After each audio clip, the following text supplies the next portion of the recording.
मैं ना अपने शब्द वापस लेना चाहता हूँ। व्रत के बाद छोले भटूरे नहीं 56 भोग मिला है जी, मज़ा आ रहा है बहुत। मैं गुरमीत जी 56 भोग आपके साथ लेते लेते मैं पूछना चाहता हूँ, कभी कोई डिश खराब भी हुई है, कभी गलती भी करी है गुरमीत जी ने? कोई गलती बताओ। अच्छा, बहुत सारी करी कोई ऐसी गलती जिसमें बड़ा मज़ा आया हो यार ये गलती करके, सर। बड़ा झटका लगाओ। मैं बड़ा यंग था सर, 2008 में जब ये लीमन क्राइसिस हुआ। हाँ। 21,000 का सेंसेक्स 8,000 आ गया, मैं रोने निकल गया भाई। 65% करेक्शन 26 अक्टूबर का दिन था सर, 8,800 सेंसेक्स आया था, डेट भी याद है क्योंकि। तो मैंने क्या किया, अपनी सारी SIP बंद कर दी। मैंने कहा ये तो सब मर गए बर्बाद हो गए। उस टाइम पे क्या ऑनलाइन था नहीं, तो लोग लाइन लगा के खड़े हो जाते थे रिडेम्पशन डालने के लिए। मैं रिलायंस म्यूचुअल फंड में तब काम करता था, निपॉन म्यूचुअल फंड हो गया उसका नाम। सोचिए म्यूचुअल फंड में काम करता था तो भी प्रेशर नहीं ले पाया।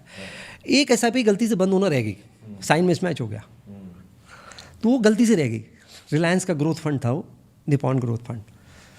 वो सर 10 रुपये की NAV आई थी 95 में, फंड लॉन्च हुआ था। आज उसकी NAV 3,000 से ऊपर है, 300 गुना म्यूचुअल फंड हो गया। हम स्टॉक की बात करते हैं, वो म्यूचुअल फंड 30 साल में 300, वो सिर्फ किसी तरह गलती से बंद नहीं हुई। तो मुझे मैसेज तो आता था कुछ 2,000 डेबिट हो रहा है अकाउंट से। मैं कहता था पता नहीं कुछ हो रहा होगा डेबिट, वो सिर्फ चलती रही सर।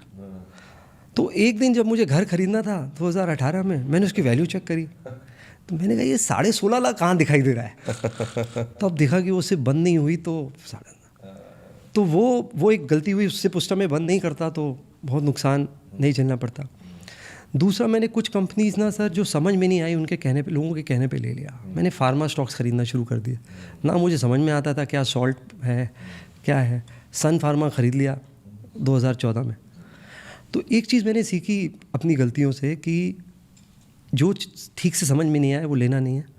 मैं बैंक में काम करता था, बैंक लेके बैठा रहता, ये बजाज फाइनेंस वगैरह अच्छे पैसे बनते। दूसरा, जिस भी कंपनी का मार्जिन नहीं बढ़ रहा है ना, श्रिंक हो रहा है, वहाँ पैसा नहीं बनेगा। सन फार्मा का मार्जिन बढ़ा ही नहीं सर, 2014 में भी 1200 का था, आज भी 1500 का ही है 10 साल बाद। मारुति जब तक छोटी कार बना रहा था बहुत बढ़िया था, वो SUV के ट्रेंड को नहीं पकड़ पाया। 2016 में भी 10,000 था, आज भी 13,000 है। उसका मार्जिन 17% से 10% रह गया। एशियन पेंट्स पे देखिए अभी प्रॉब्लम शुरू हो गई है, नए प्लेयर्स आ गए हैं, मार्जिन घटना। जब भी मार्जिन घटना श्रंक हो जाए सर, ये पहला साइन है, तब गलती मत करिए, होल्ड करके मत बैठिए। एक ना सर इन्वेस्टमेंट में क्या है, 10 रुपये का घाटा ज़्यादा बुरा लगता है, 20 रुपये का गेन बुरा नहीं लगता। हम इसे लॉस एवर्जन बायस बोलते हैं। तो हम लूज़र्स को होल्ड करके रहते हैं और विनर्स को भेज देते हैं कि कभी तो वापस आएगा। हर पैसे की अपॉर्चुनिटी कॉस्ट है, वो सीखना बहुत ज़रूरी है।